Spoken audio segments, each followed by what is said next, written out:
یہ سب جانچ پڑتال ہو چکنے کے بعد بزرگوں کے اعمال، غالب کی سند، ان کے شعر، ان کے نثر اور قرآن مجید کی آیات جانچ چکنے کے بعد زیر موضوع شعر بلکہ پوری غزل پڑھ کر دیکھتے ہیں تاکہ کچھ تو اندازہ ہو، انداز بیاں سے ہی اندازہ ہو جائے گا۔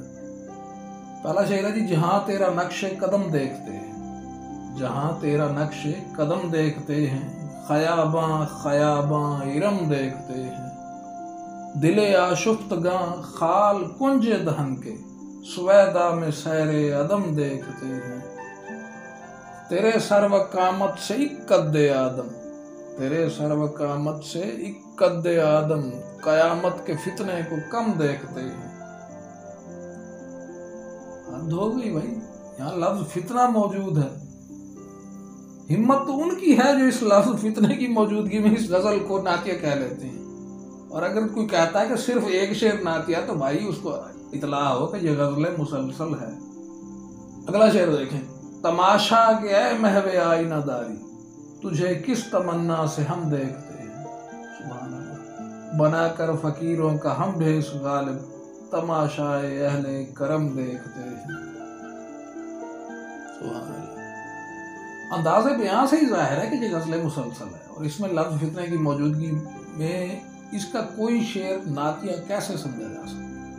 غالب کی ادا شناسوں سے پوشیدہ نہیں ہے کہ اس غزل کا مخاطب مطلع سے لے کر مقطع تک کون ہے، ایک ہی ہے۔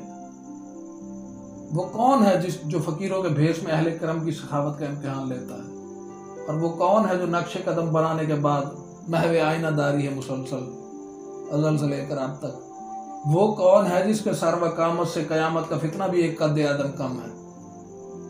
لیکن چونکہ ابھی ہم نے صرف ایک شعر کی شرح، اور وہ بھی اپنے اصول کے مطابق کلام غالب کی سند سے کرنی ہے، تو صرف ایک شعر پر ہی رہتے ہیں۔ غالب فرماتے ہیں، ہے کہاں تمنا کا دوسرا قدم یا رب، ہے کہاں تمنا کا دوسرا قدم یا رب، ہم نے دشت امکان کو ایک نقش پایا، سبحان اللہ۔ اور اس شعر کی تشریح میں حضرت شیخ اکبر رحمۃ اللہ علیہ کے توسط سے ہم تک پہنچنے والی حدیث قدسی، کنت کنزا مخفیا فاحببت ان اعرف فخلقت الخلق، میں گویا ایک چھپا ہوا خزانہ تھا، بس میں نے چاہا کہ میں پہچانا جاؤں تو میں نے مخلوق کو خلق کیا۔ اب اس کی مختصر توضیح تو یہ ہو سکتی ہے کہ جب کنز مخفی نے چاہا، یعنی اس کی تمنا ہوئی کہ وہ پہچانا جائے، تو اس کی اس تمنا یعنی اس قوت تخلیق نے اس ارادے کی تکمیل میں ایک قدم اٹھایا۔ جہاں وہ قدم پڑا، فرط قوت نمو سے وہاں زندگی پھوٹ پڑی، جسے غالب نے نقش قدم قرار دیا ہے۔ قدم تو بذات خود ایک اور چیز ہے، لیکن جہاں وہ قدم پڑا، جہاں وہ نقش وجود میں آیا، اس نقش کا نام زندگی ہے۔ دیوان کے پہلے شعر میں وہ سب موجودات کو نقش تو کہہ ہی چکے ہیں کہ نقش فریادی ہے کس کی شوخی ہے تحریر کا، گویا یہ سب اسی تمنا کے نقش قدم ہیں۔ انہیں نقش قدم کہنے کی یہ وجہ بھی قرآن مجید میں موجود ہے۔ اللہ تعالیٰ فرماتا ہے، لَقَدْ خَلَقْنَا الْإِنسَانَ فِي أَحْسَنِ تَقْوِيمٍ، کہ بے شک ہم نے انسان کو سب سے بہترین تقویم میں تخلیق کی ہے۔ اب اس لفظ تقویم پر غور کریں، غالب کا زندگی کو نقش قدم کہنا آسانی سے سمجھ آ جائے گا۔ لازم ہے کہ اس نے دوسرا قدم بھی اٹھایا ہوگا اور کہیں نہ کہیں رکھا بھی ہوگا۔ جہاں وہ قدم پڑا ہوگا وہاں بھی اس کی قوت نمو سے زندگی پھوٹ پڑی ہوگی۔ ظاہر ہے اب یہ برکت صرف ایک قدم میں تو نہیں تھی کہ ایک قدم کے نقش پہ زندگی پھوٹ پڑی، اس پہ سے اتنی برکتیں ہوئی، دوسرے قدم سے کچھ بھی نہ ہوا ہوگا، وہاں بھی قوت نمو سے زندگی پھوٹ پڑی ہوگی۔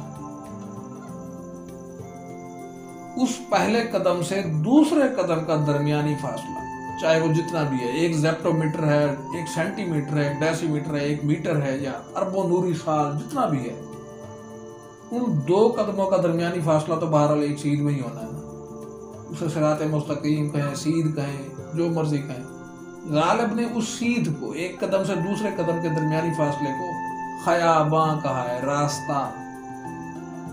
وہ خط مستقیم وہ ایک راستہ ہی ہوتا ہے، چاہے وہ جتنا کم ہو، کم سے کم ہو، زیادہ سے زیادہ ہو، جتنا بھی ہو۔ تو غالب نے اسے اس رعایت سے خیاباں خیاباں کا نام دیا ہے۔ چونکہ قدم کا لفظ آیا ہے تو اس کی رعایت سے لفظ خیاباں آیا ہے۔ قدم ہے تو ظاہر ہے وہاں پہ راستہ بھی ہوگا.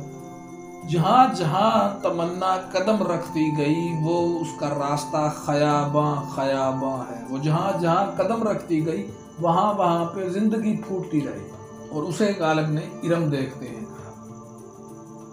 تو یہاں غالب نے بتایا کہ جہاں تیرا یعنی تمنا کا نقش قدم دیکھتے ہیں وہاں ہم ارم دیکھتے ہیں. اور اس شعر میں پوچھا تھا کہ دشت امکان میں تو ایک نقش قدم موجود ہے جو سراسر ارم کی مانند ہے کہ جہاں زندگی کا باغ اگا ہوا ہے. دوسرا قدم کہاں رکھا ہے؟ ظاہر ہے دوسرا قدم رکھ کر تمنا رک تو نہیں گئی ہوگی. تیسرا قدم بھی کہیں نہ کہیں رکھا گیا ہوگا. چوتھا قدم، پانچواں قدم، چھٹا قدم. اب وہ پہچانے جانے کی تمنا تو چلتی جا رہی ہے. جہاں جہاں قدم رکھتی جا رہی ہے اس سیدھ میں خیاباں خیاباں ارم حیات دکھائی دیتا ہے. امید ہے کہ یہ شعر اب بہت دور تک سمجھ آ گیا ہوگا. لیکن یہ شعر یہیں تک ختم نہیں ہو جاتا، نہ ہی اس کا معنی رک جاتا ہے. جب تک تمنا نہیں رک رہی، جب تک یہ تخلیق کا عمل ختم نہیں ہو جاتا، رکتا نہیں، اور اللہ تعالیٰ کی شان نہیں کہ یہ عمل رک جائے، یہ عمل تو جاری رہنا ہے. علامہ اقبال نے بھی فرمایا کہ رہی ہے صدائے کن فیکون دم بدم. تو یہ سفر چلتا رہنا ہے. جب تک یہ سفر چلتا رہے گا غالب کی اس شعر کا معنی ختم نہیں ہو سکتا. ہاں جہاں وہ تیرا نقش قدم دیکھتے جائیں گے وہاں وہاں وہ ارم دیکھتے جائیں گے. دعاؤں میں یاد رکھیے گا. اللہ حافظ.